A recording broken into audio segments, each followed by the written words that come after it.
नसीहत उससे पहले कि देर हो जाए। नजरानदाज करना, मारना, जलील करना। आजकल शोहर का अपनी बीवी के साथ ये सलूक एक आम मसला बनता जा रहा है, जो बेशतर घरों के लिए खतरा बन चुका है।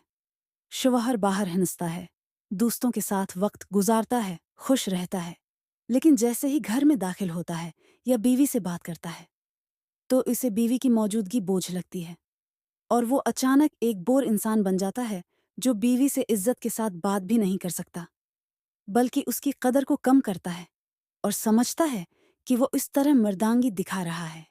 नहीं भाई, खबरदार रहो। औरत शादी करके उस लिए तुम्हारे घर नहीं आई कि वो अपने वालिद के घर भौंकी थी कि तुम इसे खिलाओगे, और न वे अपने वालिद के घर नंगी थी कि तुम उसे लिबास दोगे। कुछ औरतें अपने वालिद के घर तुम्हारे घर से ज्यादा इज्जत वाली होती हैं और तुम्हारे घर से ज्यादा दौलतमंद होती हैं, और उनका वालिद का घर तुम्हारे घर से ज्यादा वसीया होता है। बहुत सकून होता है बाप के घर, मगर फिर भी वो अल्लाह का हुक्म मानते हुए आपके निकाह में आती है, तुम्हारे साथ एक नया खानदान बनाने।